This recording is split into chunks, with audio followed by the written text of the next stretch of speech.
आज उनका 183 जो एनिवर्सरी है उनकी पुण्यतिथि की, और उनको जो श्रद्धांजलि दी जा रही है, ये एक बहुत ही अच्छा एक प्रयास है। डोगरों का जो वैलर है उसको दोबारा जागृत करना। लोग भूल चुके हैं। जहाँ पे आप खड़े हैं, आज से 3 साल पहले यहाँ बहुत बड़ी बड़ी झाड़ियाँ थी और इस जगह को बोला जाता था घोड़ा चौक। कम से कम आज हम उनको श्रद्धांजलि दे रहे हैं, हम उनको रिकग्नाइज कर रहे हैं। आपको मैं ये बताना चाहता हूँ कि हमारे यहाँ बहुत दुनिया में बड़े योद्धा हुए हैं। जैसे हमारे देश के अंदर महाराणा प्रताप थे, अपना शिवाजी महाराज थे, फिर हमारे पास राजा रंजीत सिंह थे, जैसे महाराजा रंजीत सिंह थे। वर्ल्ड में नेपोलियन थे, अलेक्जेंडर थे, बड़े बड़े लोग हुए हैं। उन्होंने बड़ी बड़ी लड़ाइयाँ जीती हैं। हम उनका आदर करते हैं, हम उनका सम्मान करते हैं। परंतु अगर मिलिट्री तरीके से अगर हम इसको एनालिसिस करें तो आपको ये पता चलेगा कि जो लड़ाइयाँ जनरल जोरावर सिंह ने लड़ी वो एकदम से उनसे बहुत सुपीरियर थी। सुपीरियर कैसे थी? क्योंकि वहां पे जिस टेरेन पे वो लड़े, 20,000 फुट की ऊंचाई पे, बिना कपड़ों के, जहाँ पे आज भी जाना मुश्किल है। आज अगर इंडियन आर्मी या बाकी आर्मी, चाइनीज आर्मी जाती है तो वहाँ पे वो पूरा क्लोथिंग गियर लेके जाती है। वहाँ पे कोई इंटेलिजेंस नहीं थी, आने जाने के साधन नहीं थे, कोई सड़कें नहीं थी, उसके बावजूद उन्होंने वहाँ किया। वहाँ पे कोई कम्युनिकेशन नहीं थे, वहाँ कोई एडमिनिस्ट्रेशन नहीं थी। हाई ऑल्टीट्यूड पे वहाँ उनकी ट्रेनिंग कराई, अपने जवानों का मोराल ऊंचा रखा। और फिर सबसे बड़ी बात यह है कि जो जितनी भी लड़ाइयाँ लड़ी, ये सब की सब डिफेंसिव लड़ाइयाँ थी, परंतु जनरल जोरावर सिंह की ऑफेंसिव लड़ाइयाँ थी। इन्होंने मानसरोवर जीता, इन्होंने कैलाश पर्वत जीता। ये सब अगर अंग्रेजों की धोखा नहीं दिया होता तो आज ये हिंदुस्तान का हिस्सा होते।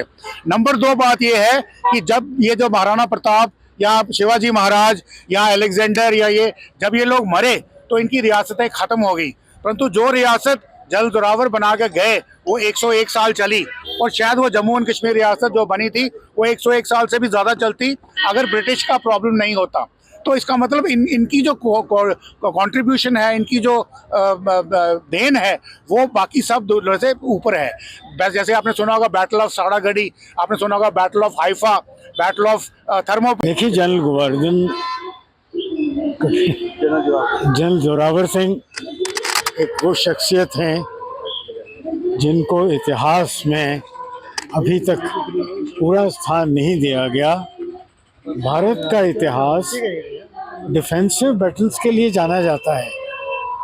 ये एक अकेले योद्धा हैं जिन्होंने हमारे देश की सीमाओं को आगे बढ़ाया और हमारे देश की ज़मीन को आगे बढ़ाया, तिब्बत तक पहुँचे और चीन के किले का झंडा उतार कर लाए।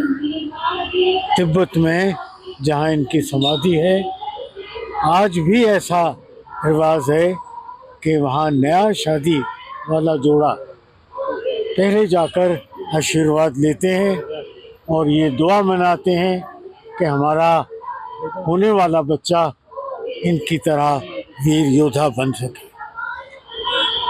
अगर हम देश के वीर योद्धाओं की बात करते हैं, शिवाजी, राणा प्रताप, महाराजा रणजीत सिंह जी, ये बहुत वीर हुए हैं। सब एक से एक बढ़कर वीर हुए हैं। और इतनी ऊंचाई पर high altitude, very high altitude areas में इस तरह जाने का सौभाग्य सिर्फ जनरल जोरावर सिंह को मिला और वहाँ पर अपनी जीत हासिल करने का पराक्रम सिर्फ इन्होंने दिखाया। मैं एक कदम और आगे लेकर करता हूँ।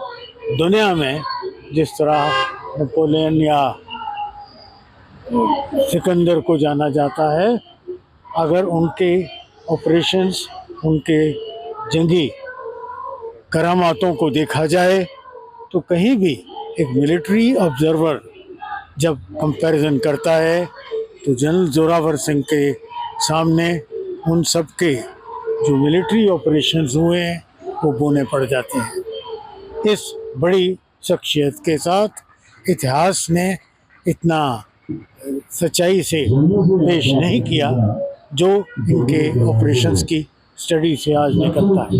ये एक बड़ी मिसाल है, न फिर JNK के लिए, न फिर हमारी रियासत के लिए, और उस हर फौजी के लिए जो एक जाबाज है और जंग में जाने की, फतह कमाने की हिम्मत रखता है। धन्यवाद। देखिए, महाराजा गुलाब सिंह के टाइम पर ही ये सब एडिशंस किए थे, और जो आज गिलगिट बल्टिस्तान का इलाका है, लद्दाख का इलाका है, उसके यहाँ हुंजा नगर तक ये सब ऑपरेशंस जनरल जोरावर सिंह ने किए। और इन्हीं की जो फौज थी वो बाद में, कौन सी रेजिमेंट पर ये काम समय कर रहे थे? इन्हीं की जो फौज थी वो बाद में कश्मीर इन्फेंट्री कहलाई और आज जम्मू एंड कश्मीर राइफल्स के नाम से जानी जाती है।